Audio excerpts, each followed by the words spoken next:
Welcome to click TV. Good morning friends, నా పేరు doctor Subrahmanyam. నేను ఓమ్నిఆర్కే హాస్పిటల్ కార్డియాలజిస్ట్ని. ఇవాళ మన హెల్త్ టాపిక్ సడన్ గా గుండె అయిపోయి చడిపోవటం. ఇది కూడా అథ్లెట్స్ లో, అంటే మీకు తెలుసు కదా, పోలీస్ ట్రైనింగ్ తర్వాత జిమ్ముల్లో లైక్ పునీత్ రాజ్ కుమార్, మన కన్నడ యాక్టర్, ఎలా చనిపోయారు. సో ఇలాంటి టాపిక్ మీరు డిస్కస్ చేద్దాం. సడన్గా వీళ్ళు ఎందుకు చనిపోయారు, జిమ్లో ఎందుకు చనిపోయారు అనేది చాలా ఇంపార్టెంట్. ఎందుకంటే హార్ట్ సడన్గా అయిపోవటానికి మనం ఇందాక లాస్ట్ వీడియోస్లో డిస్కస్ చేసినట్టు, ఒకటి హార్ట్ అటాక్ రావటం, రెండు అరిథమియాస్ రావటం.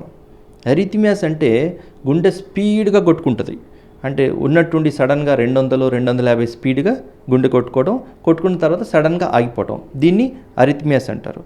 ఈ అరిథమియాస్ అనేవి ఒక స్పెసిఫిక్ జెనెటికల్ ప్రాబ్లం ఉన్న వాళ్ళలో వస్తుంది. దాన్ని కార్డియోమైపతీస్ అంటారు.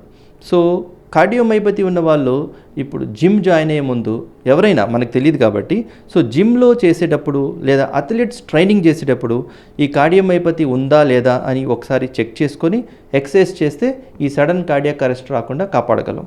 సో వ్యూయర్స్, నా సజెషన్ ఏంటంటే, ఎవరైతే జిమ్కి వెళ్ళాలనుకుంటున్నారో, ఎవరైనా పోలీస్ ట్రైనింగ్ లాంటి ట్రైనింగ్ తీసుకోవాలనుకుంటున్నారో, ఒకసారి మీ హార్ట్ పంపింగ్ ఎలా ఉంది అని 2D ఎకోలో చెకప్ చేయించుకోండి. మీరు ఏమైనా కార్డియోమైపతి పేషెంట్సా అని ముందు స్కానింగ్ చేసుకున్నాక కార్డియోమైపతి లేదంటే ఆ తర్వాత హ్యాపీగా మీరు జిమ్ చేసుకోవచ్చు. అండ్ ఇంకోటి ఫ్రెండ్స్, ఈ కార్డియోమైపతి అనేది జెనెటిక్ అనమాట, అంటే పేరెంట్స్ వంశపారంపర్యం. ఇప్పుడు ఫాదర్కి ఉండొచ్చు, సన్కి ఉండొచ్చు, మనవడికి ఉండొచ్చు. సో అందుకని ముందుగా మనం ఎకోలో ఇది డయాగ్నోస్ చేస్తే ఫ్యూచర్లో సడన్గా అరెస్ట్ అవ్వకుండా కాపాడగలుగుతుంది.